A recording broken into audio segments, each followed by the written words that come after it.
హల్లెలూయా. దేవుని యందు భయభక్తులే జ్ఞానము నాకు మూలము. పరిశుద్ధ దేవుని గురించి తెలివియే వివేచనకు ఆధారం అండి. ఇందుకు జ్ఞానం అంటే ఏమిటి, వివేచన అంటే ఏమిటి? ఎందుకంటే జ్ఞానమేగా మనం ఉండి జీవించామనుకోండి, ఏవి శ్రేష్టమైనవో ఏవి మాన్యమైనవో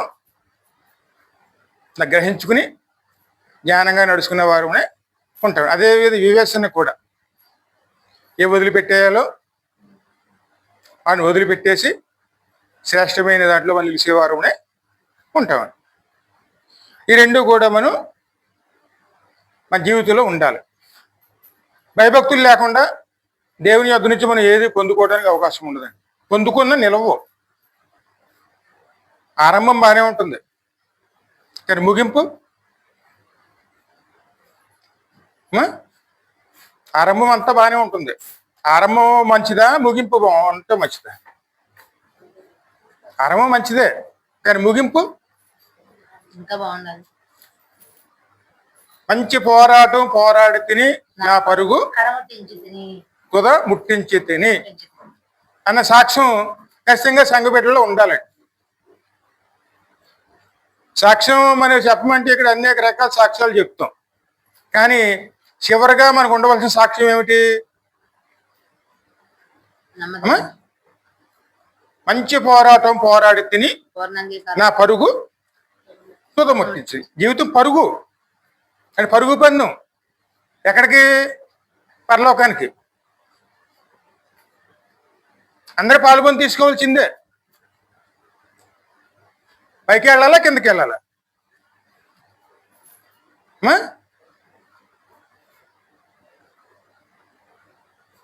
ఖచ్చితంగా మన ప్రయాణంలోనే ఉన్నాం. మన త్వరలోనే గమ్యస్థానం వచ్చేస్తుంది. ఇక్కడ మన ప్రయాణం ఎక్కడికి?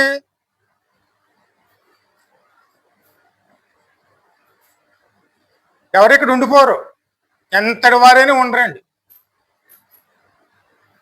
ఎక్కడి చోట ప్రయాణమే వెళ్ళవలసిందే. ఏ మార్గాన్ని ఎంచుకున్నాం మనం? ఇదిగో మీ ముందు మరణ మార్గమును జీవ మార్గమును మీ ఎదుటినే పెట్టి ఉన్నాను. ఇంకో మాట కూడా అన్నారండి, అడ్డదారుల యొద్ద నిలిచి ఉండి పురాతన మార్గముల గురించి అడుగుడి. వస్తాయి, అడ్డదారులు వస్తాయండి, ఇబ్బందులు వస్తాయి, మార్గం తెలియకపోవచ్చు. అక్కడ నిలిచి ఉండి పురాతన మార్గము గురించి అడిగి తెలుసుకుని మన ప్రయాణం పెట్టి ముందుకెళ్ళేవారు ఉండాలండి. ఖచ్చితంగానండి. ఆ జ్ఞానం మనలో లేకపోతే, ఆ భయం భక్తి మనలో లేకపోతే మన ప్రయాణం చేస్తున్నాం, కానీ ఎక్కడికి చేస్తున్నామో ఏం చేస్తున్నామో తెలియదండి. ఇంకో విషయం అండి, ఒకసారి మన జీవితం పరిశీలన చేసుకుంటే, ఆత్మ పరిశీలన చేసుకుంటే, ఎందుకంటే ఏదో సాధించామని అనుకుంటాం మనం. సాధించినవన్నీ అపజయాలు ఎన్ని?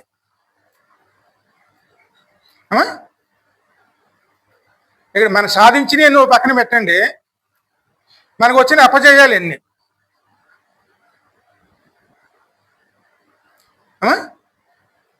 ఒకసారి పరిశీలన చేసుకుంటే ఇక్కడ మనకు అర్థమేమవుతుంది, ఇక్కడ ఎలాగ మనకు అర్థమవుతుంది మన జీవితం.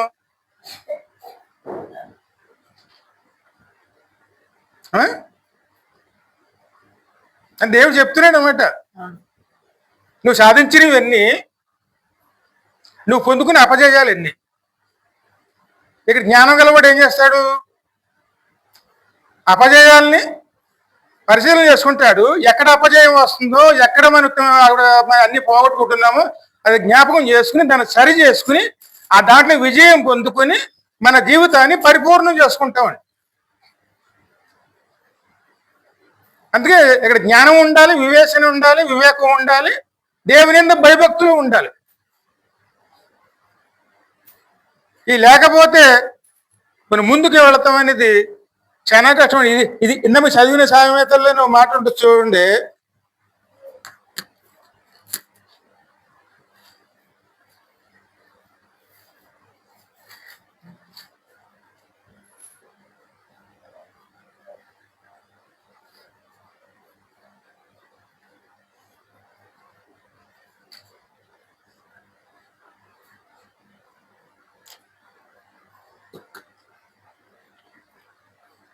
ఒకసారి వచ్చిన 9వ అధ్యాయంలో 12, 13 చూడు. నీవు జ్ఞానివైన యెడల నీవు జ్ఞాని ఎడల నీ జ్ఞానము నీ జ్ఞానము నీకే నీకే లాభకరమగును. లాభకరమగును. నువ్వు పరిశీలన చేసుకుంటే అమ్మా నీకే లాభం. నీవు అపహసించిన యెడల దానిని నీవే భరింపవలెను.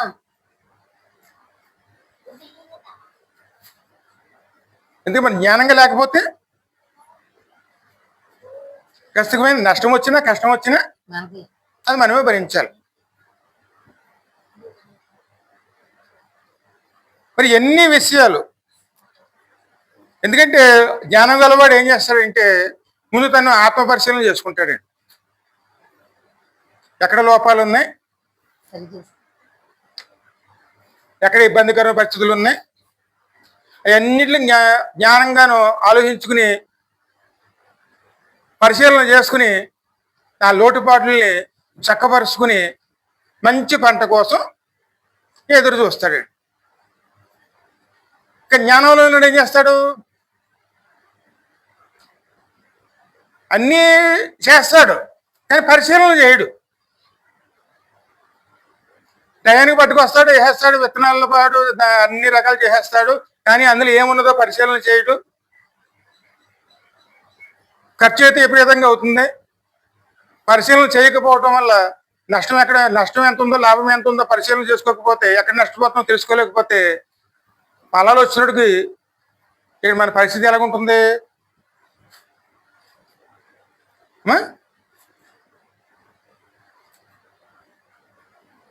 అందుకే మనం జాగ్రత్తగా ఉండాలి.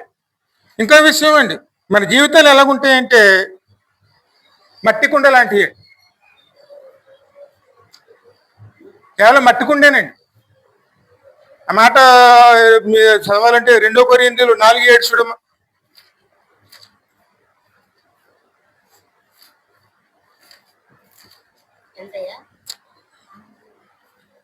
కొరింథీయులు 4వ అధ్యాయం 7వ వచనం. 2 కొరింథీయులు. బలాధిక్యము చదువు. అయినను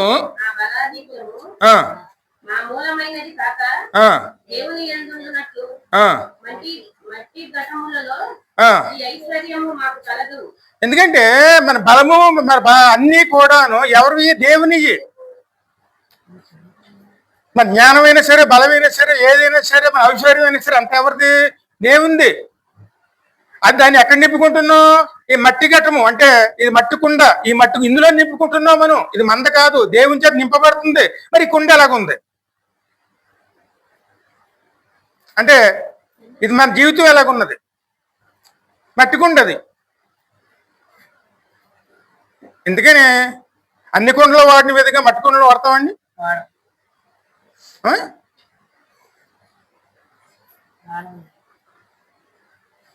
ఆ కుండలో ఎంత జాగ్రత్తగా కడగటం అయినా సరే, దాన్ని మొయ్యటం అయినా సరే, దాన్ని పెట్టడం అయినా సరే ఎంత జాగ్రత్తగా ఉంటామని. ఏమాత్రం అజాగ్రత్తగా ఉంటే పగిలిపోతుందండి. అందుకే జ్ఞానవంతుడి చేతిలో ఉండాలి. ఈ కుండ ఎక్కడ ఉండాలి?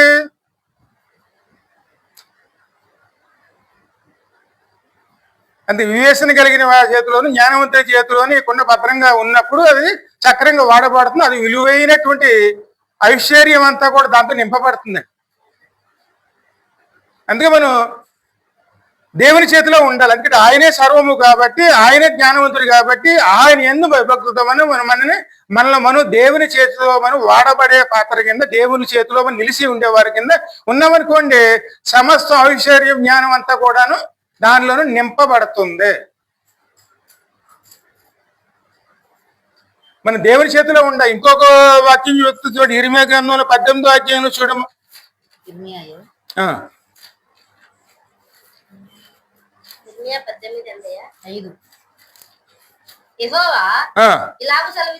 ఇలాగ చలవిచ్చుచున్నాడు.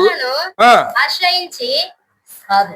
అంతటి యెహోవాకు నాకు ప్రత్యక్షమై ఆ. ఇలాగ సెలవిచ్చెను, ఆ. ఇశ్రాయేలు వారలారా, ఆ. ఈ కుమ్మరి మంటికి చేసినట్లు ఆ. నేను మీకు చెయ్యలేనా? ఆ. ఇదే యెహోవా వాక్కు. జగటమన్ను కుమ్మరి చేతిలో ఉన్నట్టుగా ఇశ్రాయేలు వారలారా, ఆ. మీరు నా చేతిలో ఉన్నారు.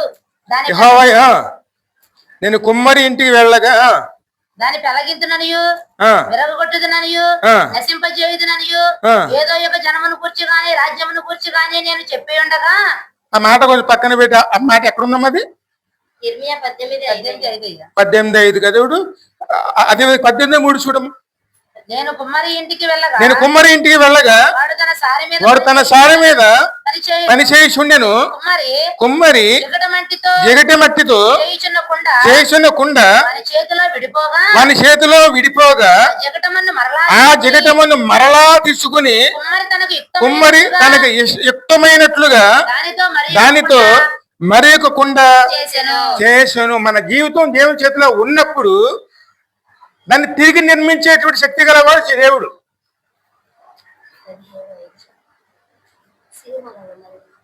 జాగ్రత్తగా వాడేవాడు దేవుడే, నన్ను సరిచేసి వాడేవాడు ఖచ్చితంగా దేవుడేనండి.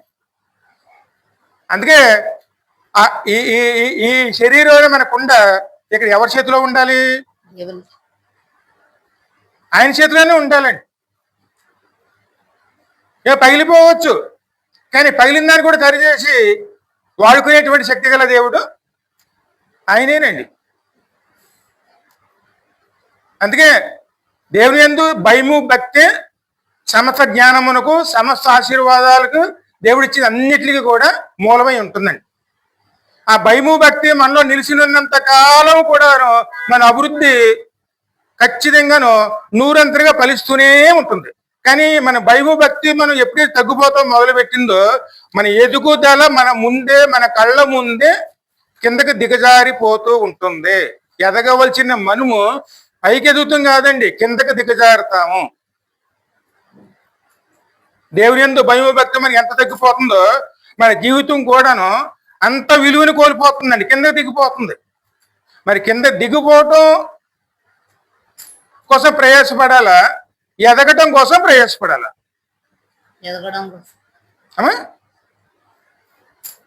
ఈ వాక్యం సుధీర్ వచ్చినగా అంత ముందు రోజే నాకు దేవుడి జ్ఞానంలో దేవుడు బయలుపరిచారండి.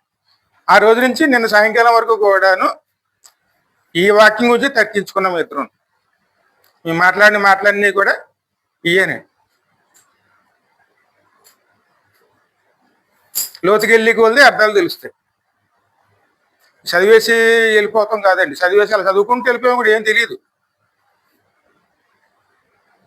ఇక్కడ మాకు జీవితం జ్ఞాపకం వచ్చింది. లోకంలోని జ్ఞానవంతుడు ఎవరు?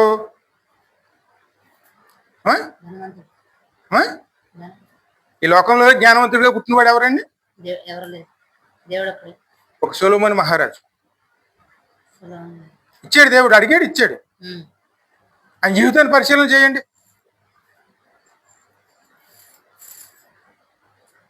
ఒకసారి పరిశీలన చేస్తే మనం ఏం చేస్తాం? ఎంతవరకు అర్థం చేసుకుంటాం ఆయన జీవితాన్ని? అయ్యా మా జ్ఞానాన్ని అడిగాడు, అయ్యా చాలా జ్ఞానంగా అడిగాడు, చాలా జ్ఞానవంతుడు, అంత తెలివైన వాడు ఎవడో లేడు, దేవుని మందిరాన్ని కట్టేశాడు, ఎంత సంపాదించాడు అంత సంపాదించుకున్నాడు, అంతవరకు మనం ఆలోచిస్తాం. అంటే మన విజయాన్ని చూస్తాం, కానీ అపజయం మన జీవితాల్లో మనం ఏం చూస్తాం? ఆమె సాక్ష్యాలు చెప్పమంటే మనం ఏం చెప్తాం?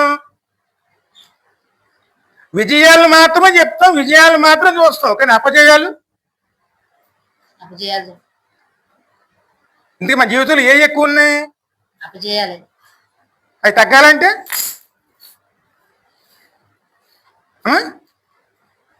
అంటే మన జీవితం ఎదురు దెబ్బలు తగ్గాలంటే,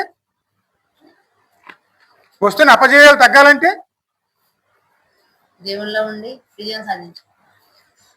వాటిని మనం జ్ఞాపకం చేసుకోవాలి. ఎక్కడ పడిపోతున్నాం, ఎక్కడ ఏ విధంగా ఉన్నాం, ఏ విధంగా మనం దారి తప్పుతున్నాం, ఎక్కడ సరి చేసుకోవాలి, ఎలా సరి చేసుకోవాలి, ఏ విధంగా సరి చేసుకోవాలి, అక్కడ ఎవరిని ఆశ్రయించాలి. అక్కడ జాగ్రత్త పడిపోయామనుకోండి మరి వచ్చేయన్ని ఎలాగుంటే అమ్మ జాగ్రత్తగా ఉన్నవాడిని ఎవరినైనా సరే మీరు మోసం చేయగలరా అమ్మా? అక్కడ మనం మోసపోతున్నాం అంటే అది కేవలం మన యొక్క అజాగ్రత్త అండి. ఉండవలసిన జ్ఞానంలో ఉండవలసిన జాగ్రత్తలో మనం లేకపోవటం వల్ల తేలిగ్గా మోసపోతున్నాం. కానీ అక్కడ జాగ్రత్తగా ఉంటే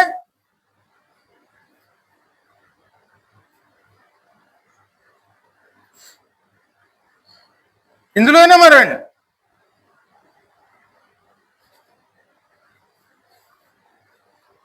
ఇంకా ముందుకు వెళ్తే చూడండి, దావీదు అన్న మాట ఒక మాట ఉంటుంది చూడండి. కీర్తన 31వ కీర్తనలోను ఒకసారి 11, 12 వచ్చిన చదువు. నా శత్రువులందరి ఆ, నేను ఆ, నిందాస్పదుడనై ఉన్నాను. ఆ, నా పొరుగు వారికి విచారణ కారణముగా ఉన్నాను. ఆ, నా నెలవరులకు భీకరుడనై ఉన్నాను. ఆ, వీధిలో నన్ను చూచువారు నా ఎదుటి నుండి పారిపోవుదురు. ఆ. మరణమై స్మరణకు రాకున్న వాని వల్లే మరవబడి తిని ఓటికుండ వంటి వాడనై తిని. ఎందుకు ఆయన ఏమంటున్నారు ఆయన?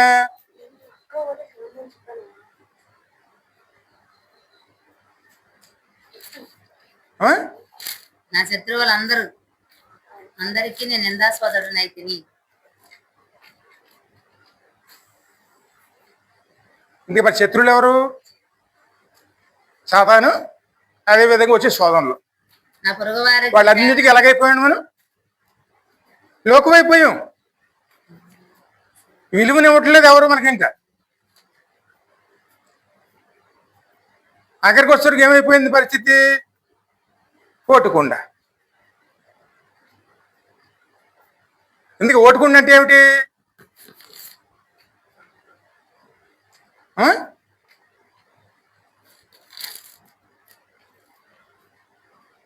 దేవుడు ఇస్తున్నాడు. దేవుడు ఏం తక్కువ చేయట్లేదండి. తను ఆరాధించిన వారికి దేవుడు ఇస్తున్నాడు, ఆరాధించకుండా ఉన్న వారికి దేవుడు ఇస్తున్నాడు. అన్ని సమృద్ధిగా ఎవరికి కూడా ఒకరికొక విధంగాను దేవుడు చూసే దేవుడు మాత్రం కాదండి. కానీ ఆ ఆశీర్వాదాలు దేవుడు ఇచ్చినవి నిలుపుకోవాలంటే ఈ కుండ, ఈ మట్టి కుండ నిలుపుకునే స్థితిలో ఉన్నదా, ఓటి కుండలా మారిపోయిందా? అమ్మా, ఆయన పరిశుద్ధాత్మ అందరి కోసం అందరిలో ఉండడానికి వచ్చారు. ఆయన ఆ దార పడుతున్నప్పుడు ఈ కుండ ఎలాగుంది? ఆ మాట ప్రసంగిలో ఆయనే అన్నారండి. బాల్య దినములోనే నువ్వు జ్ఞాపకం చేసుకోవాలి. ఆ మాట చదువు 12వ అధ్యాయంలో మొదటి నుంచి. దుర్దినములు రాకముందే. దుర్దినములు అంటే ఏమిటి? కష్టాలు రాకమునిపే. ఇప్పుడు వీటి ఎందు నాకు సంతోషము లేదని. సంతోషం లేని జీవితాలు రాకమునిపే. రాకముందే తేజస్సు సంతోషము లేదని నీవు చెప్పు సంవత్సరములు. సంతోషం లేవని చెప్పి సంవత్సరాలు రాకమునిపే తేజస్సునకు సూర్యచంద్ర నక్షత్రములకును దేవుడిచ్చిన ఆశీర్వాదాలు వెలుగులోను కోల్పోకమునిపే. చీకటి కమ్మకముందే. ఈ పాపం చీకటి మన కమ్మకమునిపే. వాన వెలిసిన తరువాత ఒక కష్టం వచ్చింది, మళ్ళీ కష్టం రాకమునిపే.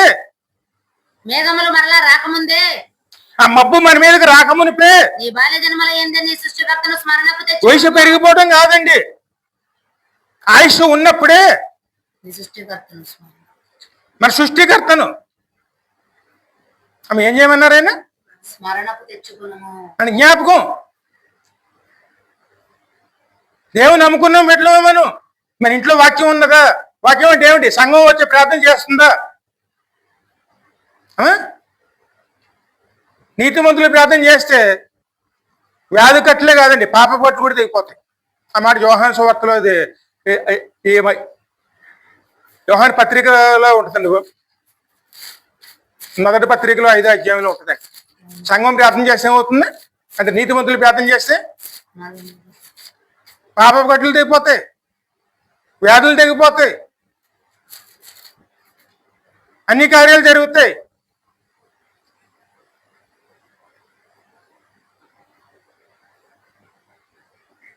అందుకే అవి రాకమునుపు ఏం చేయమన్నారు? ఆయన నీ సృష్టికర్తను స్మరణకు తెచ్చుకునము.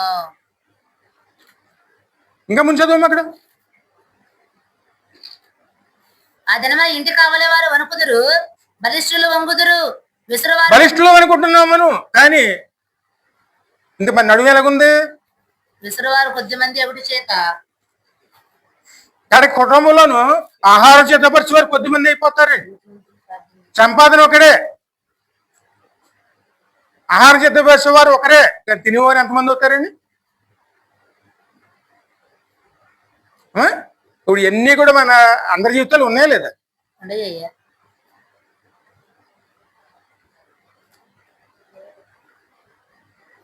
ఇంకా ముంచదమ్మా. విసరవారు కొద్ది మంది ఒకటి చేత ఆ. పని చాలించుకుందరు. ఆ. కిటికీలలో గుండా చూచేవారు కానలేక ఇందురు.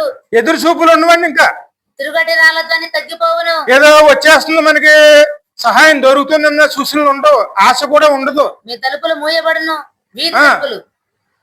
తలుపులు మూయబడును. ఆ. పెట్ట యొక్క కోతకొకడు లేచును. సంగీతము చేయి స్త్రీలు నాదము చేయు వారందరూ నిశ్శబ్దంగా ఉంచబడతారు.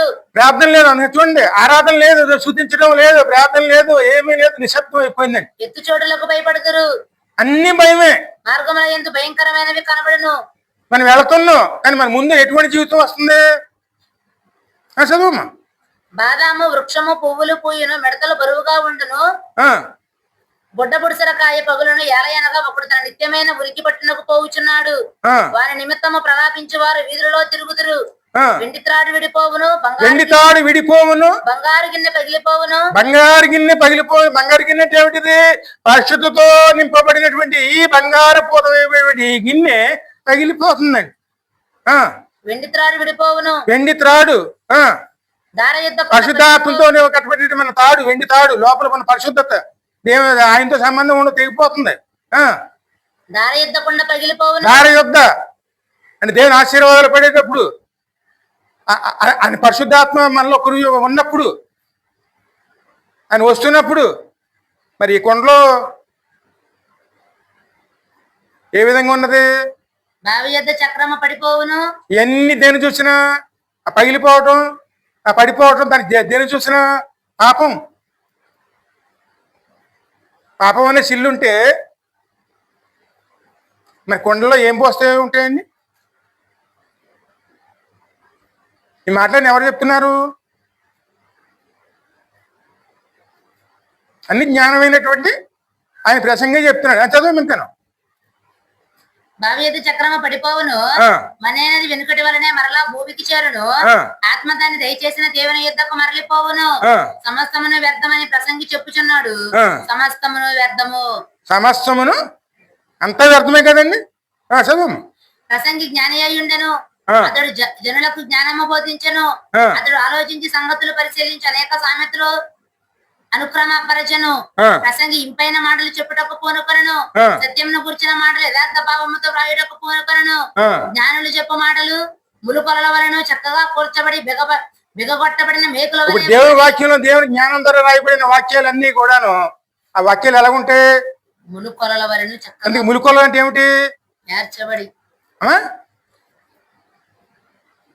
ముందుకెళ్తున్న వారు కనుక నిర్లక్ష్యం చేస్తే, అంటే ఎద్దు కనుక నడవకపోతే ఆ కర్రకి ఏం పెడతారండి? ముళ్ళు. చిన్న మేకలాంటి దిగొడతారు, వెనకాల ఇలా పొడుతారు.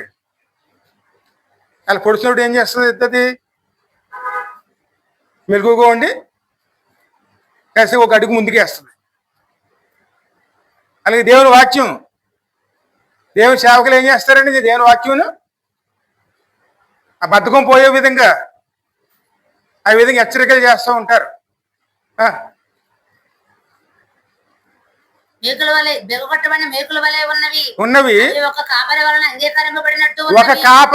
అంగీకరింపబడినట్టు ఉన్నవి. మరి ఒక కాపరి ఎవరు? దేవుడు.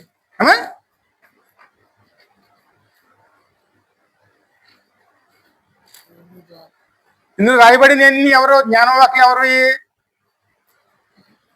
అనేక జ్ఞానులుగా దేవుడు రాయించాడు. ఇవన్నీ కూడా ఎవరు అంగీకారం పొందుకున్నవి? అంటే ఈ గ్రంథంలో దేవునివి. ఇవన్నీ ఎవరి కోసం వచ్చినాయి? ఇప్పుడు మనకు వచ్చినాయి. మరి దీన్ని అంగీకరించి దీని ద్వారా మన జీవితాన్ని కట్టుకున్నాం అనుకోండి, అదే సృష్టికర్తకు భయపడి ఆయనకు లోబడి మన జీవితాన్ని మనం స్థిరపరచుకోవడానికి మనం ప్రయాసపడతాం. ఇవన్నీ కూడాను దేవుడు అంగీకరించినవి. ఇవన్నీ కూడా దేవుడు సిద్ధం చేసినవి. ఇవన్నిటి ద్వారా మనం ఏం చేసుకోవాలి? ఇక్కడ మన జీవితాన్ని చక్కపరుచుకునే వారు ఉండాలండి. ఇవన్నీ ఎవరు రాశారు? ఇవన్నీ కూడాను సొలొమోను మహారాజే. మరి సొలొమోను మహారాజు ఎటువంటి వాడు? మంచి జ్ఞానవంతుడు. అతనికన్నా మించి జ్ఞానం ఎవరికి లేదండి. ఆయన మాటలు చదవాలంటే, ఆ మాటలు మనం చదువుకోవాలంటే మొదటి రాజుల గ్రంథం 4:29 చూడమ్మ.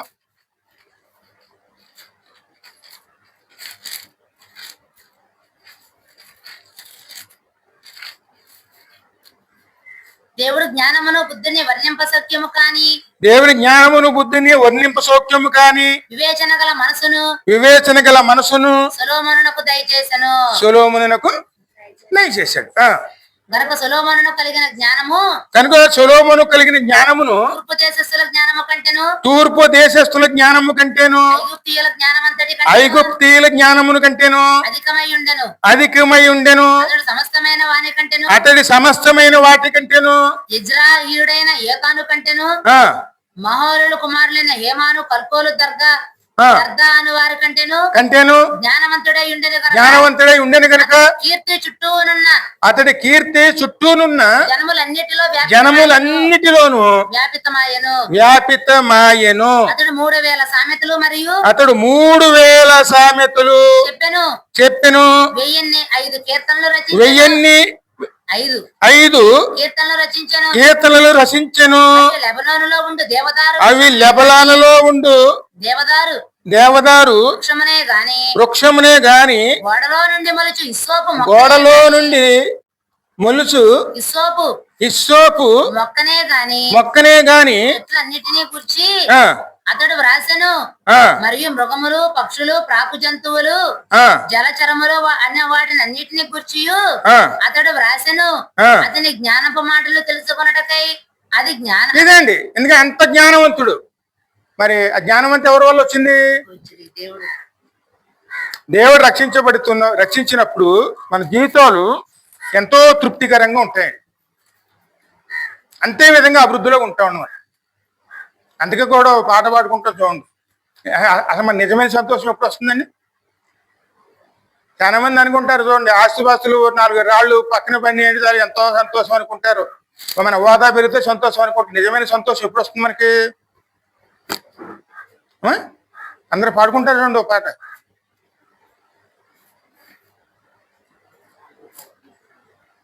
ఉజీవ కీర్తన 362 పాట. సంతోషం పొంగింది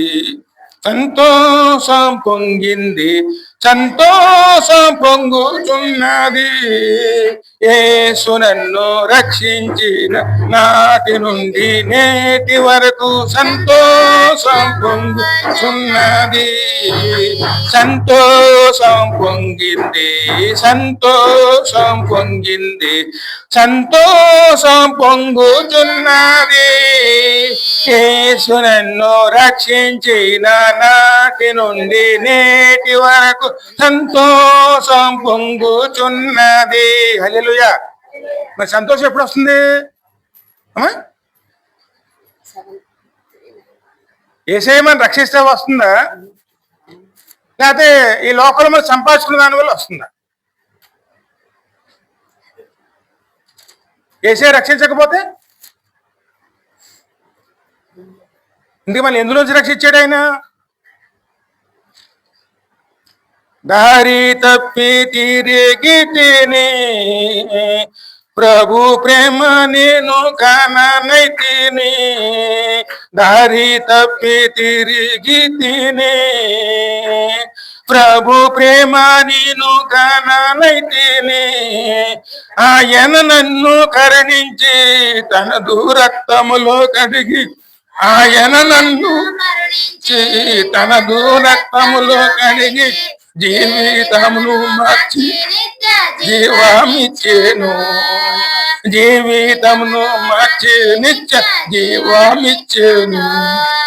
సంతోషం పొంగింది, సంతోషం పొంగింది, సంతోషం పొంగుచున్నది. యేసు నన్ను రక్షించిన నాటి నుండి నేటి వరకు సంతోషం పొంగుచున్నది. హల్లెలూయా. ఎప్పుడైతే మనం దేవుని ద్వారా మనం సరిచేయబడతామో, దేవుని ద్వారా పొందుకోవటం మొదలవుతుంది మన జీవితాల్లోనూ, అప్పుడు నిజమైన సంతోషం అనేది అప్పుడు వస్తుందండి. అందుకు మనం ఎక్కడున్నా దారి తప్పి తిరిగాం, ఏ సందుల్లో ఉన్నామో, ఏ గొంతుల్లో ఉన్నామో, ఏ మురుగుండలో ఉన్నామో, ఎక్కడ పొరలాడుతున్నామో, ఏ పనులు చేస్తున్నామో, ఇంటిగా పేరు తెచ్చే పనులా లేకపోతే ఇంటికి అవమానం తెచ్చే పనులా, ఎందులో ఉన్నామో. కానీ ఏసే కానీ మన కనికరించి మన వెదికి పట్టుకుని తన రక్తంతో కడిగి ఆయనే నిన్ను క్షమించి తనదు రక్తములో కడిగి మన జీవితాన్ని మార్చేసి అంతకుముందు మన జీవితం ఎక్కడితే నిత్య నరకం, పాప ఫలితాలు అనుభవిస్తున్నాం. ఓటి కుండ జీవితాలండి. కుండంటూ ఉంది, దేవుని ఆశీర్వాదాలు వస్తున్నాయి, కానీ పూర్తిగా అనుభవిస్తున్నావా?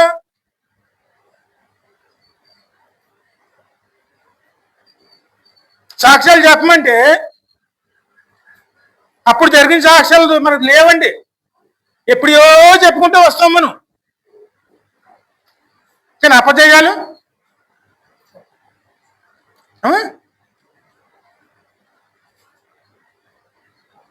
మనం వాళ్ళు పట్టించుకోం. ఈ సొలొమోను మహారాజులో ఉన్నటువంటి మొదటి రోజులండి చాలా ఘనంగా ఉన్నాయి. అందరిని మించిపోయాడు జ్ఞానంలోను. దేవుని మీద ఆనుకున్నాడు, దేవుడు సంతోషపడ్డాడు. దేవుడిని ఒకటే అడిగాడు ఆయన, నీ ప్రజలను అన్నాడు. నీ ప్రజలను పరిపాలించాలంటే నా జ్ఞానం సరిపోదు, నీ జ్ఞానం ఇయ్యి అంటే. రాజుగారు అది ఎన్నుకోబడ్డాడండి. చిన్న వయసు, మహా అంటే ఒక 20 సంవత్సరాలు 15 సంవత్సరాలు ఉంటాయి. ఆమె అయితే జ్ఞానాన్ని అడిగాడు, దేవుడు సంతోషించాడు. జ్ఞానంతో పాటు ఐశ్వర్యాన్ని కూడాను ఇచ్చాడండి. లోకమంతా ప్రసిద్ధి పొందాడు. ఎంతో సంతోషంతో కలిసియండి. కానీ ఇచ్చిన దానిని మనం కాపాడుకోవాలంటే మనలో ఏముండాలి?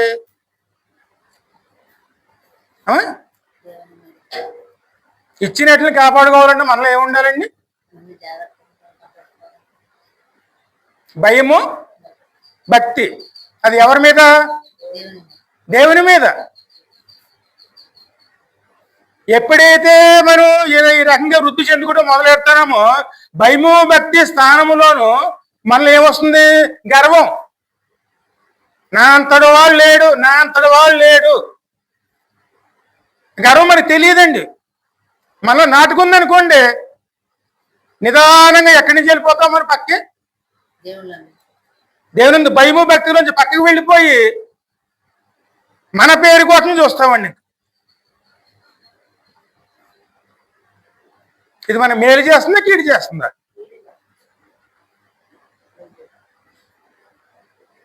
మొదటి నాకు సొలొమోను మహారాజు జీవితం వచ్చి ముందు జ్ఞాపకం చేశారు.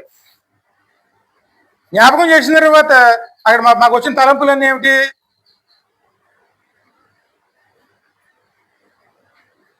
ఇయ్యేనండి. మరి అంత దేవుడు ఆశీర్వించబడిన తర్వాత దాని ద్వారా స్థిరపడ్డా, కడకే దాని ద్వారా ఆయన బాధపడ్డాడు. ఆయన జీవితంలో చివరి రోజు వచ్చేసరికి ప్రసంగి గ్రంథం రాసేటప్పటికి ఆయన ఏమంటున్నాడు? ఆయన అయ్యో నీ చేసినది అర్థమే, అయ్యి నీ పనులన్నీ చేశాను, కానీ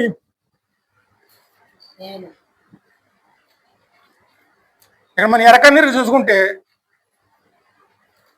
అక్కడ ఏమున్నాయండి? అంటే ఒకసారి చూస్తే చూడండి, ఒకసారి ఆత్మీయ జీవితం ఎన్ని సంవత్సరాలు అయిపోయింది? ఆ?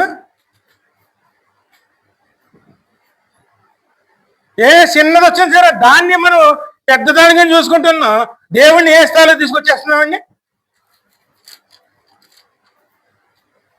ఆ?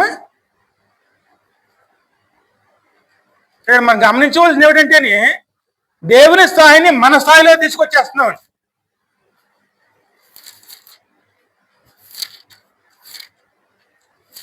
ఈ దేవుని ద్వారా అవ్వదు అన్న విధంగా మనం ఆలోచించి కడకి మనం ఎక్కడ వెతుకుతున్నాం? ఆ? ఇదే తప్పిపోవడానికి కారణం అండి. మన జీవిత అపజయాలు రావడానికి కారణం ఇదేనండి. దేవుని స్థాయి ఎక్కడుంది? అత్యంత ఉన్నతమైన స్థానం అండి. ఆ స్థానం మీద మనం పైకి చూసే వారమే ఉండాలి. ఏదైనా వచ్చింది, కష్టం వచ్చింది అనుకోండి, పైకి చూడాలి, దేవుడి వైపు చూడాలి, దేవుడిని అడగాలి, దేవుని ద్వారా నడుచుకోవాలి, దేవుని ద్వారా మనం సరి చేసుకునే వారమే ఉండాలి. అన్ని దేవుని మీద ఉన్న అదే భయము భక్తి. ఏదొచ్చినా సరే మన దృష్టి ఎక్కడ ఉండాలి? దేవుని మీద ఉండాలి. కానీ నిదానంగా తప్పించేసామనుకోండి, ఇక మన దృష్టి ఎక్కడ ఉంటుంది?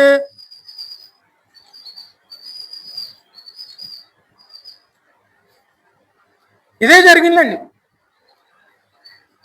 అనేక రకాల పేర్లు తెచ్చుకున్నాడు, అనేక విధాలుగా వృద్ధి చెందాడు.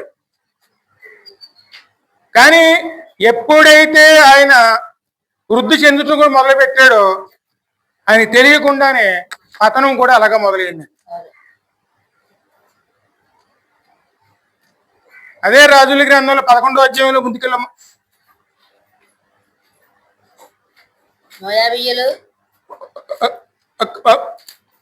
కనీసం ఆగమ్మా. అంతకన్నా ముందు మనం 2వ దినవృత్తాంతములు 9:22 చదవమ్మా.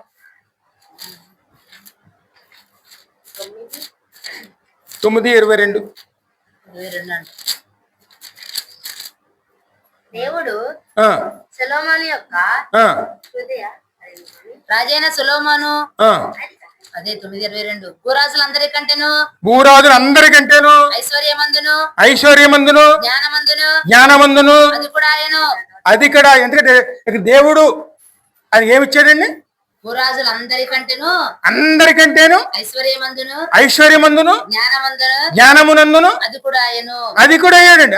దేవుడు సొలొమోను యొక్క హృదయం అందించిన జ్ఞానోక్తులను వినుటకై భూరాజులందరూ అతని ముఖ దర్శనం. ఆయన దగ్గర ఎవరు వస్తున్నారు? భూరాజులందరూ, అందరూ లోకంలో ఉన్న రాజులందరూ ఎక్కడికి వస్తున్నారు? ఆయన ముఖ దర్శనం చేయగోరేది. ఇప్పుడు ఎవరు ముఖ దర్శనం చూస్తానికి వస్తున్నారు? సొలొమోను. అందరూ అలాగ వస్తే మన ఆలోచన తీరు ఎలా ఉంటుందండి? అందరూ మన దగ్గరికి వస్తే ఎలా ఉంటుంది? సంఘంలో కనుక ఒకరు ఆ విధంగా దేవుని ద్వారా ఆశీర్వదించబడినప్పుడు సంఘం అంతా వాళ్ళ దగ్గర అక్కడికి వచ్చి వారి పొగుడుతూ ఉంటే అప్పుడు మీ పరిస్థితి ఎలా ఉంటుంది? ఎందుకంటే మనం ఎక్కడ జాగ్రత్తగా ఉండాలి?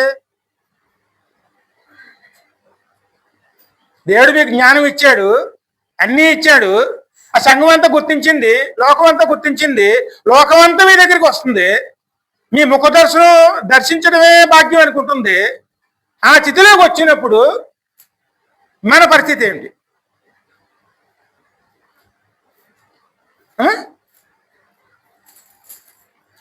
అందుకే ఎక్కడ జాగ్రత్తగా ఉండాలి? ఇక్కడ మనల్ని మనం కనపరుచుకోవాలా? మన స్థాయిలో తెచ్చుకుని దేవుని కనపరచాలా?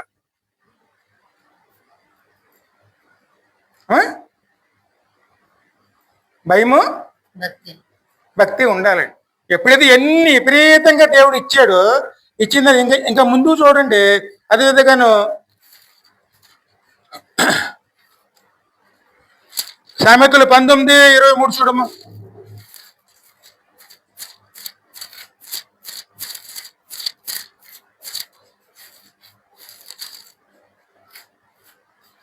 యెహోవా యందు భయభక్తులు కలిగి ఉండుట జీవ సాధనము, అది కలిగిన వాడు తృప్తుడై అపాయము లేకుండా బ్రతుకును. ఇక్కడ ఏం రాయబడింది? యెహోవా యందు భయభక్తులు కలిగి ఉండుట భయభక్తులు కలిగి ఉండుట జీవ సాధనము. జీవ సాధనము. అది కలిగిన వాడు తృప్తుడై అపాయము లేకుండా ఉండు. అది కీర్తన 51 కీర్తన 10, 11 చదువు.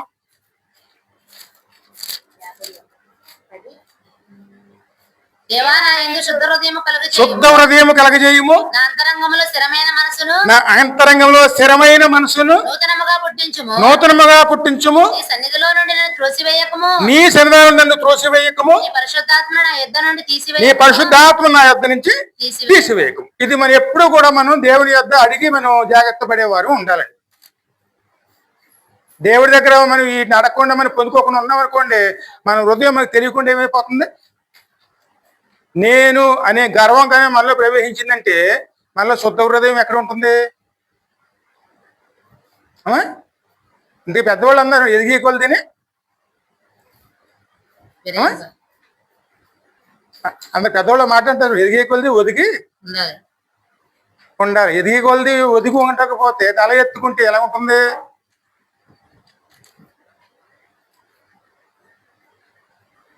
దేవుడిని అడగాలండి, శుద్ధ హృదయం దయచేసి నీ పరిశుద్ధాత్మ నాలో తీసేయకు, నాలో ఉండి నడిపించే విధంగా ఉండే విధంగా నువ్వే నడిపించు. దేవుడిని అడిగి పొందుకో. మనం ఎంతో మనం అటువంటి వారం ఒట్టుకుండ వారమే, ఓటుకుండలు లాంటి వాళ్ళే, మట్టి కుండలో మనం దేవుని చేత వాడబడాలి. దేవుడిని అడగాలి, నన్ను వాడుకోమని దేవుడు బతిమాలు కొనాలి.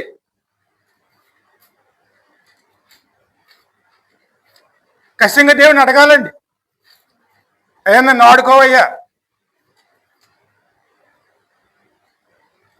దేవుడు వాడుకుంటాడు. వాడికి నీ కొలిది కూడాను యజమాని చేతులు ఇమ్మడాలండి.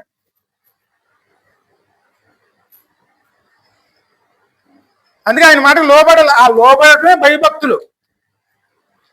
ఇక్కడ గమనించుకోవాల్సింది ఏమిటంటే, భయము భక్తి ఉన్ని రోజులు కూడాను అన్నిట్లో వృద్ధిలోకి వస్తామండి. కానీ భయము భక్తి పోయింది, ఎప్పుడైతే పోతుందో మన పతనము కూడా అలాగే ఎలాగైతే ఎదుగుతుందో అలాగే దిగిపోతుందండి కిందకి. మనకు తెలియదు. మనకు తెలియకుండానే ఏ స్థాయిలో ఉన్న వాళ్ళం ఏ స్థాయిలో దిగిపోతాం.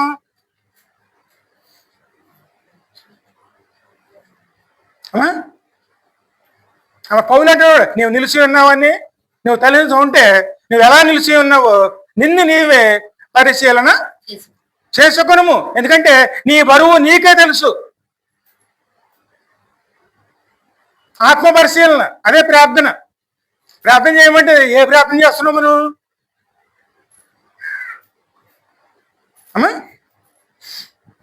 ఒకసారైనా ఎప్పుడైనా మనం ఆత్మ పరిశీలన చేసుకున్నావా?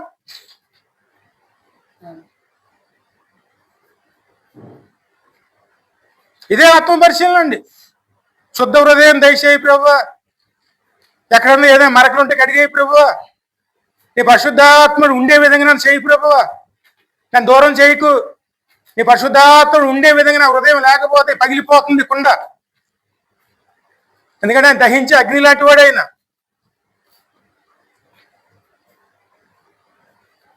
నేను అడగాలండి.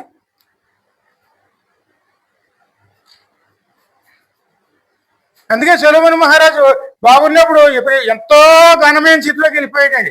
కానీ నిదానంగా ఆయన ఎలా వెనక్కి తిరిగిపోయాడంటే, ఇక్కడ మరి 11వ అధ్యాయం మొదటి 10 వచనాలు చదువమ్మా.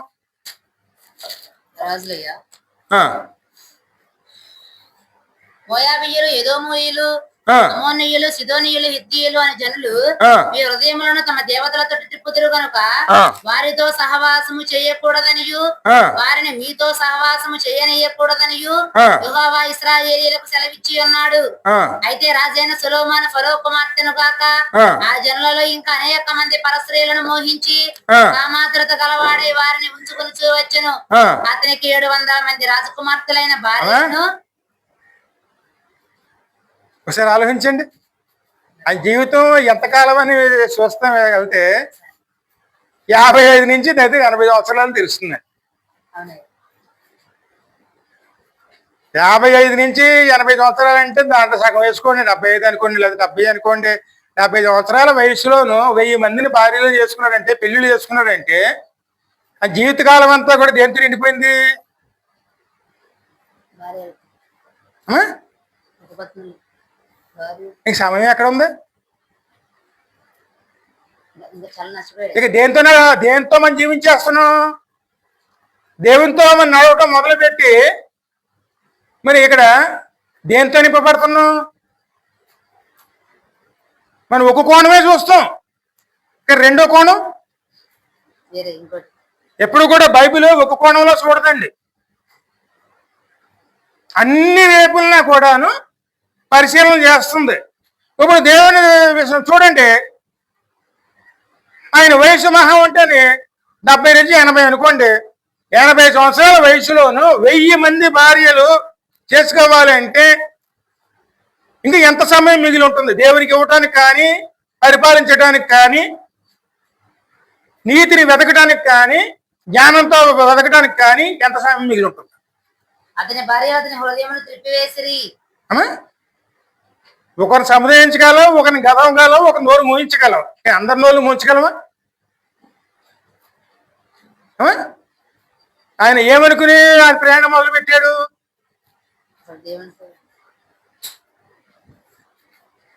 దేవుని జ్ఞానం అడిగాడు.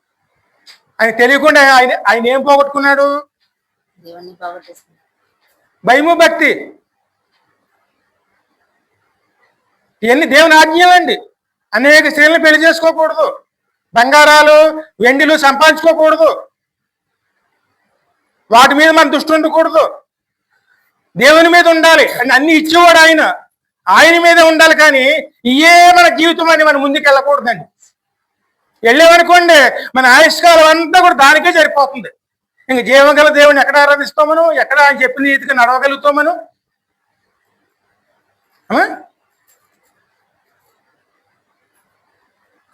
ఇంకా ముందు చదవండి, మనం చేసేది అక్కడ ఉంటాయి. అక్కడ కామాతురత గలవాడే వారిని ఉంచుకొని చూవచ్చును.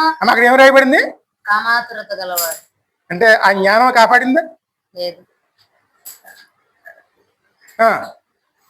అతనికి 700 మంది రాజకుమార్తెలైన భార్యలను 700 మంది రాజకుమార్తె భార్యలను 300 మంది ఉపపత్నులను 3 మంది ఉపపత్నులను ఉంచుకునే వారును అతని భార్యలు అతని హృదయమును త్రిప్పివేసిరి. అతని భార్యలు అతని హృదయాన్ని తిప్పివేశారు. సొలొమోను వృద్ధుడైనప్పుడు అతని భార్యలు అతని హృదయమును ఇతర దేవతలతో త్రిప్పగా అక్కడ తాగారాళ్ళు. ఏ చేతులైతే దేవుని మందిరం నిర్మించినాయో అదే చేతులతోనూ వేరే దేవతలకు పూజలు వేరే దేవతలను అనుసరించు. అనేక అంటే అసహ్యకరమైనటువంటి అని రాయబడినాయండి. వాటికి కూడాను పవిత్రమైన మందిరాలు కను ఎత్తైన స్థలంలోనూ నిర్మించడం మొదలు పెట్టాడండి అందరినీ. చదువుమా. సొలొమోను వృద్ధుడైనప్పుడు అతని భార్యలు అతని హృదయం ఇతర దేవతలకు త్రిప్పగా అతని తండ్రి అయిన దావీదు హృదయం వలె అతని హృదయం దేవుడైన యెహోవా యెడల యథార్థము కాకపోయెను. యథార్థం కాలేదండి కడకే. సొలొమోను అష్టారోతు అను సిదోనీయుల దేవతను, మిల్కోము అమోనీయుల ఏయమైన దేవతలను అనుసరించి నడిచెను. ఎవరిని అనుసరించాడు కడకే? భార్య చెప్పిన దేవతలు విగ్రహాలు వేరే దేవతలు ఏయమైన దేవతలను అనుసరించి నడిచాను. సొలొమోను అష్టారోతును ఈ ప్రకారము సొలొమోను యెహోవా దృష్టికి చెడు నడత నడిచి తన తండ్రి అయిన దావీదు అనుసరించిన యథార్థ హృదయముతో యెహోవాను అనుసరించలేకపోయాడండి. సొలొమోను కేమోషును మోయాబీయుల ఏయమైన దేవతను, మొలెకును అమోనీయుల ఏయమైన దేవతకును యెరూషలేము ఎదుట కొండ మీద బలిపీఠములు కట్టించెను. అంటే దేవుని స్థానంలో బలిపీఠాలు కట్టించాడు.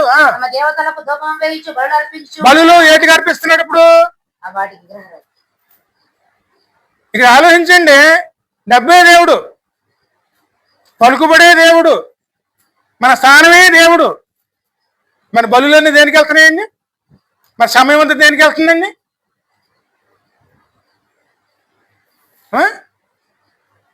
ప్రార్థన లేదు, సంఘాన్ని పిలవం, సంఘంతో ఇంట్లో ప్రార్థన లేదు, సంఘంతో కలిసి ప్రార్థించడం లేదు, అన్నీ వదిలేసుకున్నాం. జ్ఞాపకం ఉంటే మందిరానికి వస్తున్నాం, ఏ సమయంలో వస్తామో మనకే తెలియదు. ఈరోజు ఫోన్లు వస్తే ఫోన్ల మీదే మనసు, అది ఎటుకెళ్ళిపోతాం బయటికి.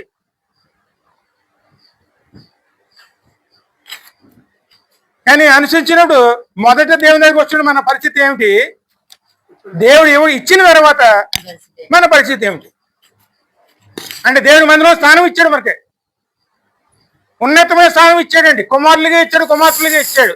కానీ ఇప్పుడు మన స్థాయిని ఏ స్థాయికి దిగజార్చుకుంటున్నాం?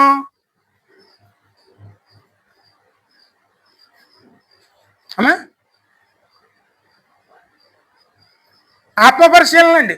ఎందుకంటే ఆయనే అంతటి వాడే తాను పరిశీలన చేసుకోలేక కడక దిగజారిపోయే పరిస్థితులు. అందుకని అంతా వ్యర్థం, అంతా వ్యర్థం. ఈ మాటలు ఎవరు రాశారండి? అదే నేను ఎన్నో సంపాదించుకున్నాను, కానీ వెనక తిరిగి చూస్తే అంతా వ్యర్థం, అంతా వ్యర్థం. సృష్టికర్తను ఆశ్రయించి ఆయన ఆరాధించడమే విలువైందండి. ఆయన భయభక్తులకి జీవించడమే ఉన్నతమైంది.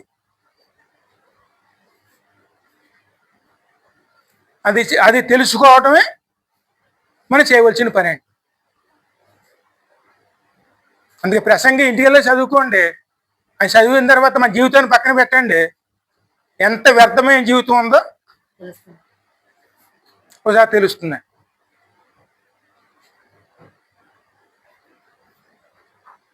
ఎంత వ్యర్థమైన జీవితం అండి.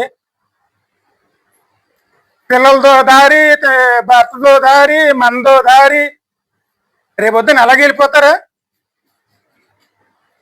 పిల్లలు పక్కే, భర్త పక్కే, మనమో పక్కే. ఆ కన్నీటి ప్రార్థన ఏది? అందరూ దారిలోకి వచ్చిన ప్రార్థన ఏది?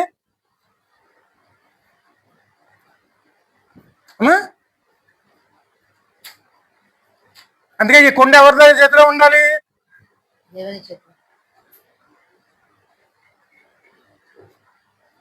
అందరికి వచ్చిన పాట ఒకటి చూడండి. కుమ్మరి కుమ్మరి జగదు తప్తిదారి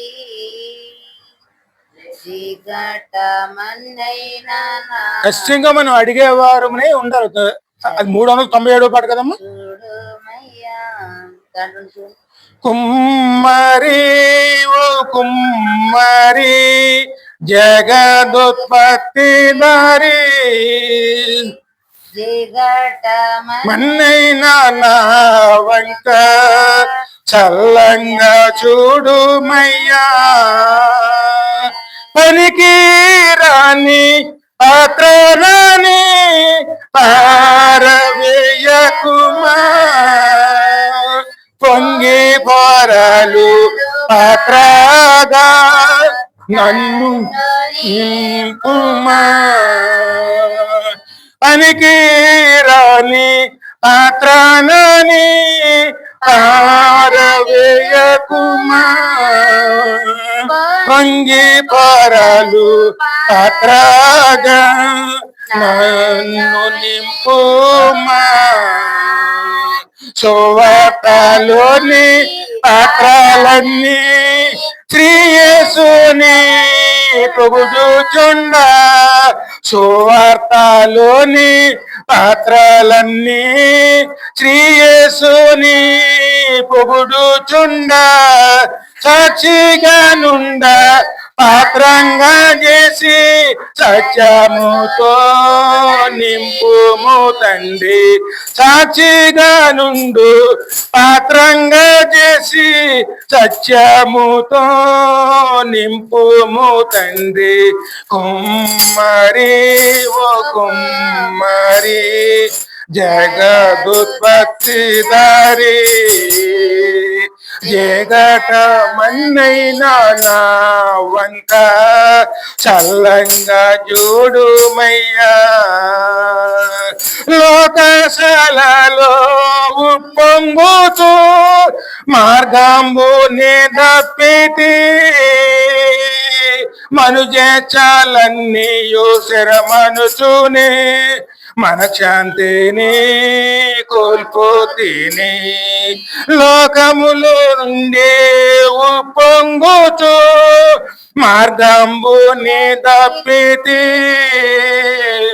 మనుజాలన్నీ స్థిర మనసునే మన శాంతి కోల్పోతేనే పోగొట్టుకున్న పాత్రాయనుచు పరిగెత్తి నిన్ను పట్టితేనే నువ్వు నాలో నున్నప్పుడే నీ పాదంనే పట్టితే పోగొట్టుకున్న పాత్రాయనుచు పరిగెత్తి నన్ను చేపట్టితీవి ప్రాణంబు నాలో నున్నప్పుడే నీ పాదములే బట్టితి. హల్లెలూయా. ఇది మనలో రావాల్సిన మార్పు అండి. మనం ఏ విలువైన పాత్రలు ఏమి లేవండి, మట్టి పాత్రలు. దేవుడు వాడుకుంటేనే మన విలువ పెరుగుతుంది. దేవుడు దేనికి వాడాలి?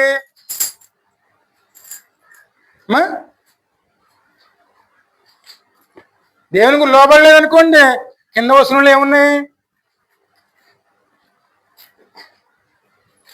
విలువ లేదు. ఎవరు మన లక్ష్యారు అనా పైసా కోసం, అనా పైసా కూడా మన కోసం ఎవరు ఖర్చు చేయరండి. విలువ లేని పాత్ర నేను కొనువారు ఎవరు ఉపయోగించుకోరు. విలువ లేదు. విలువైన పాత్రలు ఎక్కడ ఉంటాయి? అక్కడ పారేస్తే ఎవరైనా పట్టుకెళ్తారు అది?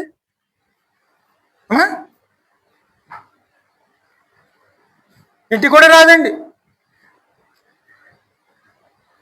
దేవుణ్ణి అడగాలి, మనం ఖచ్చితంగా అడగాలండి. ఎందుకంటే లోకాసులతో నిండిపోయి ఉన్నాం మనం. ఇంకా దేవుడు మాట అన్నారు చూడండి, క్రీస్తుతో వాడు మీరు లేపబడిన వారైతే పైన వాటిని వెదకండి. ఇక్కడ మన ఆశ దేని ఉండాలి? అది మనం అన్ని ఆలోచించబడింది అయితే అదండి పరలోకం. అక్కడికి వెళ్ళాలి మనం. అక్కడికి వెళ్ళాలంటే మనం విలువైన పాత్రలుగా మారాలి.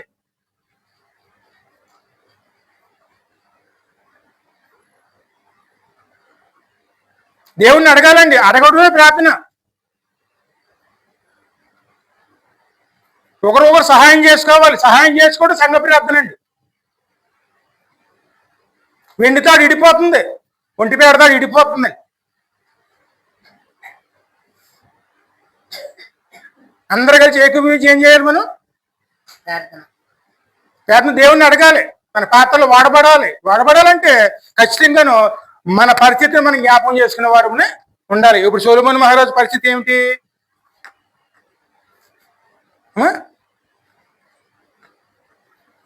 మన కుమారుని కూడా సరిగ్గా పెంచుకోలేకపోయాడు. ఆయన చనిపోయిన తర్వాత రాజు అయింది ఆయన కుమారుడే. ఇంటికి వెళ్తే జ్ఞాపకం చేసుకోండి, ఆయన కుమారుడి జీవితం కూడా తెలుస్తుంది. కడకే సొలొమోను మహారాజు కడక ఏ స్థితికి వెళ్ళిపోయాడంటే ప్రజల మీద భారాలు. కానీ ఏ స్థితిలోకి వెళ్ళిపోయాడంటే తన భోజనశాల యొద్దకు వచ్చే ఆహార పదార్థాల మీద కూడా ప్రజల మీద ఆధారపడతాం మొదలు పెట్టాడు. ఆయన చనిపోయాడు. ప్రజలు అంటున్నారు, బరువైన కాడి, క్రూరమైన కాడి మా మీద మోపబడి ఉన్నది, నన్ను మోస్తూ ఉన్నది, మా వల్ల కాదు. నువ్వైనా సరే మీ నాన్నగారు పెట్టిన కాడిని తీసివేయి అని వచ్చి అడుగుతున్నారు వారు.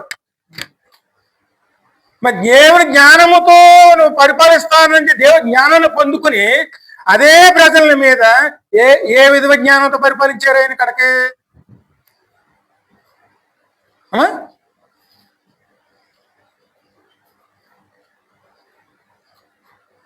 ఈ మాటలో మొదటి రాజు కన్నా 12:4 చూడము. నీ తండ్రి బరువైన కాడిని మా మీద ఉంచెను, నీ తండ్రి నియమించిన కఠినమైన దాస్యమును మా మీద అతడు ఉంచిన బరువైన కాడిని నీవు చులకనగా చేసిన యెడల మేము నీకు సేవ చేయుదుము. చూడండి ప్రజల పరిస్థితి. అందుకు రాజు మీరు వెళ్ళి 3 దినములైన తర్వాత నా ఎత్తుకు తిరిగి రండి సెలవీయక జనులు వెళ్ళిపోయిరి. అప్పుడు రాజైన రెహబాము తండ్రి అయిన సొలొమోను బ్రతికి ఉన్నప్పుడు అతని సముఖమందు సేవ చేసిన పెద్దలతో పెద్దలతోనూ ఆలోచన ఆలోచన చేసాడండి. ఈ జనులకు ఏమి ప్రత్యుత్తరం ఇచ్చేదనని ఏం చెప్పమంటారండి అన్నాడు. అడుగగా వారు ఈ దినముననే నీవు ఈ జనులకు దాసుడివై వారికి సేవ ఇక చూడండి, దేవుని సేవలో మనం ఎదగాలన్నా, మనం ఇక్కడ ఉన్నత స్థాయిలో రావాలన్నా సేవ చేసే మనసు ఉంటేనే దేవుడు ఆ స్థాయిలో పంపుతాడు. హల్లెలూయా. సేవ కింద భావించాలి. ఏసై ఈ లోకం వచ్చినప్పుడు ఆయన ఏమన్నారు? ఆయన సేవ చేయించుకోవడానికి రాలేదు కానీ సేవ చేయటానికే వచ్చాను అన్నారు. రాజు అంటే ఏమిటి? సేవ చెయ్యాలి. నువ్వు ఈ ప్రజలకు సేవ చేయాలనుకుంటే నువ్వు తగ్గించుకుని చదువు అక్కడ సేవ చేసి పెద్దలతో ఆలోచన చేసి ఈ జనులకు ఏమి ప్రత్యుత్తరం ఇచ్చదని వారిని అడుగుగా వారు ఈ దినమునే నీవు ఈ జనులకు దాసుడువై వారికి సేవ చేసి మృదువైన మాటలతో వారికి ప్రత్యుత్తరం అంటే వారు ఓదార్చి వారు సదాకాలము నీకు దాసులగుదురు. నేను నిజమే.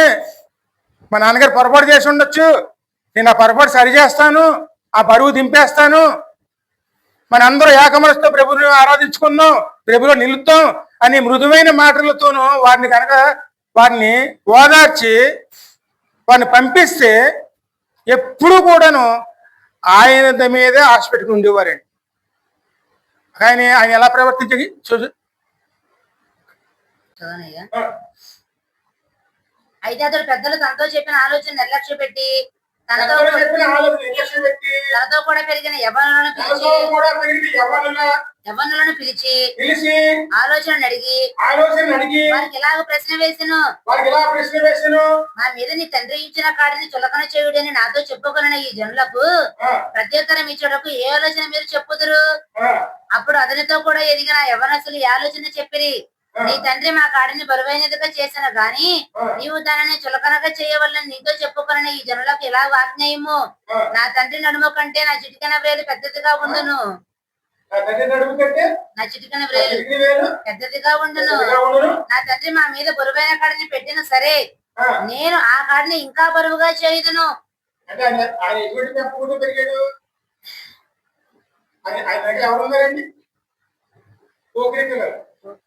తనతోడి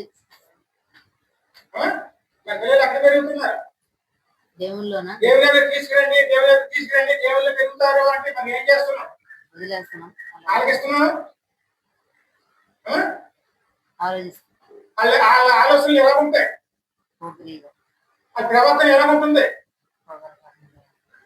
అవన్నీ దేవునికి ఇష్టంగా ఉంటాయా, దేవునికి శత్రువుగా ఉంటాయా? దేవుని ఆశీర్వాదం ఎలా వస్తుంది?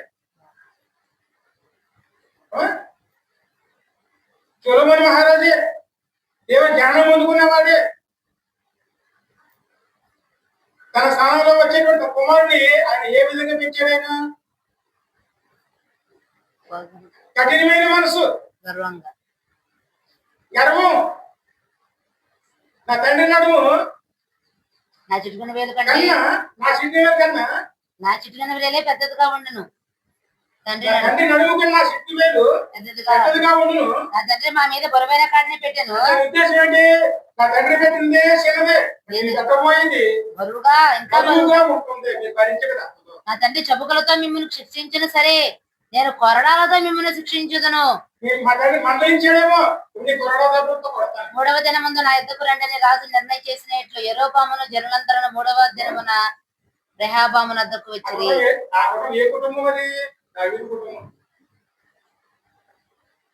రెండు సార్లు మాట్లాడాడు దేవుడు అక్కడ ఆయనతో. 2 సార్లు దర్శనం వచ్చిందండి. దేవుని అనుభవం ఉంది, కానీ ఆయన ఏమి లేకుండా పోయి కనుక భయమును భక్తినే. ఇప్పుడులోనూ మనలో 190 మందిలోనూ దేవుని భయము లేదు, భక్తి లేదు. భయమే భక్తి కాదండి, భయముతో కూడిన భక్తి. భయము లేని భక్తి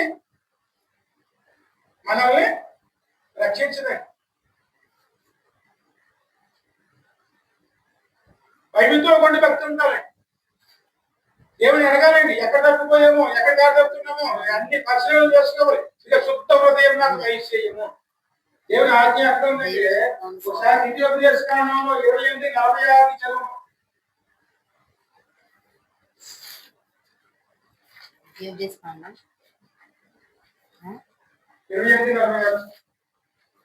చదువు తీసేవుగా. మరియు అవి అవి చిరకాలము వరకు నీ మీదను నీ మీదను నీ సంతానం మీదను చులకనగాను సూచనగాను విస్మయ కారణముగాను ఉండును. నీకు సర్వ సమృద్ధి కలిగి ఉండియు నీవు సంతోషముతో హృదయానందముతో అదేనయ్యా 46 అదేనయ్యా ద్వితీయోపదేశ కాండం 28:46 ఇలా 48 చదవమంటారా? లేకపోతే ఆకలి దప్పులతోనూ వస్త్రహీనతతోనూ అన్ని లోపములతోనూ 48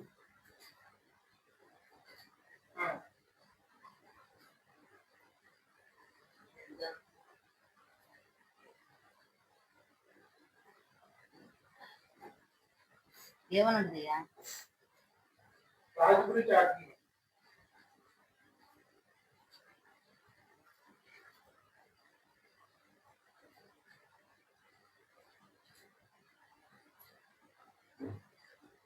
నలభై ఎనిమిది అనుకోండి.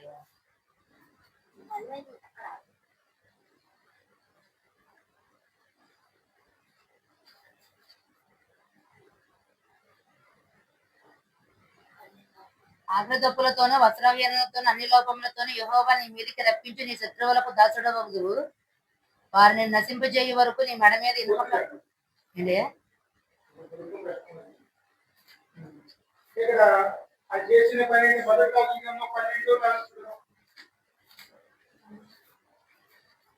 12 నీ తండ్రి బరువైన కాడిని మా మీద ఉంచెను. నీ తండ్రి నియమించిన కఠినమైన దాస్యమును మా మీద అతడు ఉంచిన బరువైన కాడిని చులకన చేసినట్లా మేము నీకు సేవ చేయుదుము. అదంతా అయిపోయింది. 11 చదవాలి. ఇక్కడ పెద్దలుగా ఆయన ఏం చేశాడంటే ఇక్కడ మాటలు ఎక్కడ ఉంటాయంటే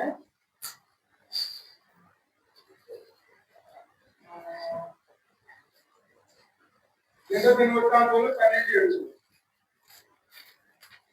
రెండవ దినవృత్తాంతాలు 12:7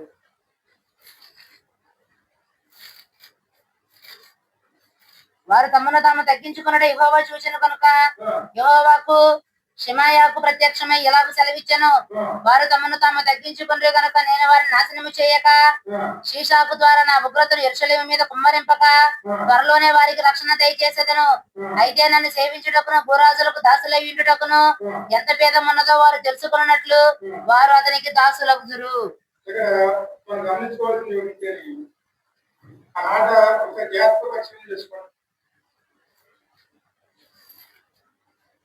దేవుడు సేవించడానికి సాతాను సేవించడానికి ఉన్న వ్యత్యాసం అది మనం గ్రహించుకునేలాక ఆ పరిస్థితులన్నీ కూడా మన మీద ఏర్పాటు చేస్తాయంటే రాజులకు రాజే అనే ప్రభులకు ప్రభువు ఆయన కింద పనిచేసే వాళ్ళు భూభూతంలో రాజు వారందరూ కూడా దేవుని ఆజ్ఞ తీసుకుని వారందరూ కూడాను పరిపాలించారు. వాక్యం స్పష్టంగా ఉన్నది, చిన్న పొరపాటు జరిగినట్టుంది. ఎందుకంటే దేవుని బిడ్డలు పరిపాలించడానికి దేవుని గ్రంథంలోంచి ఈ ఆజ్ఞలన్నింటిలో కూడాను ఒక కాగితం మీద రాసుకుని అవన్నీ కూడా జ్ఞానం చేసుకుంటూ ప్రతిరోజు కూడా జ్ఞానం చేస్తూ దేవుని బిడ్డల్ని పరిపాలించాలి. అది రాజు చేయవలసిన బాధ్యత. రాజు ఏం చేయాలి? దానికోసం గుర్రాలని ఆస్తులు సంపాదించుకోకూడదండి, బంగారాలు పోగు చేసుకోకూడదు.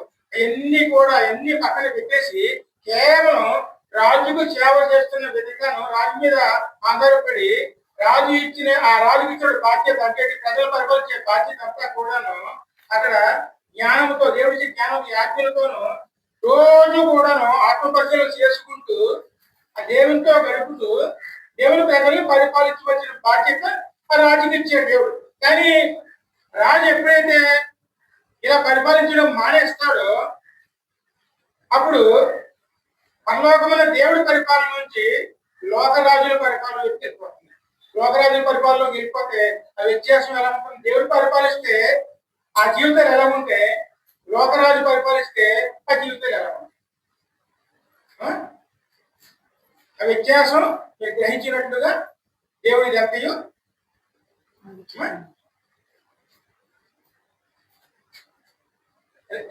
మన పరిపాలించే రాజు దేవుడు అయితే ఏ విధంగా ఉంటుంది?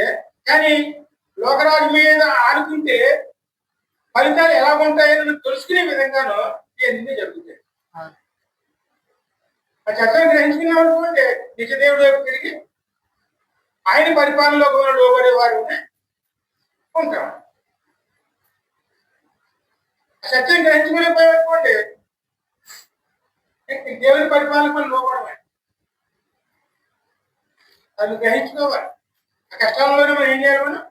మనం చక్కపరుచుకుని దేవుని వైపు తిరిగేవారు దేవుని వైపు తిరిగేనుకోండి, ఖచ్చితంగా మనం ఆత్మ పరిశీలనని మనం చేసుకోగలుగుతాం. అంటే స్పష్టంగా మనం జ్ఞాపకం చేసుకోవాల్సింది ఏమంటే, దేవుని ద్వారా నడుచుకోవడానికి మనం ప్రయాసపడేవారు ఉన్నారు. అదేవిధంగా 2 దినాలు 10-12 ఈ ఒక వర్షంతో మనం చేసుకోండి.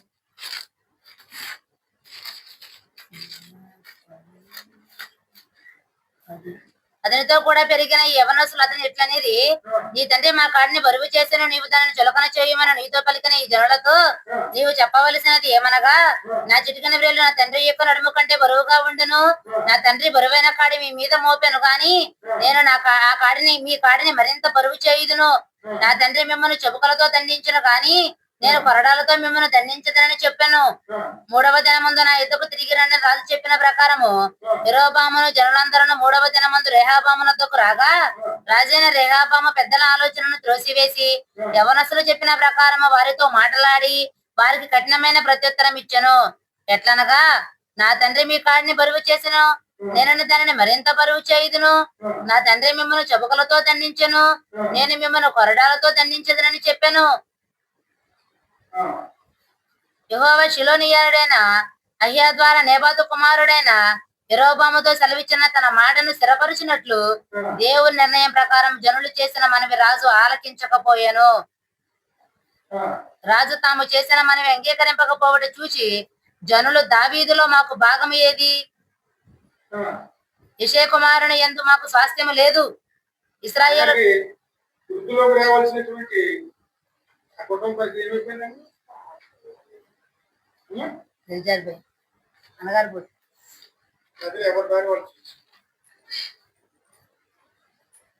మనం కూడా వృద్ధిలో ఉన్నంతకాలం మన చుట్టూ అనేక రకాల ఆశీర్వాదాలు ఉంటాయి.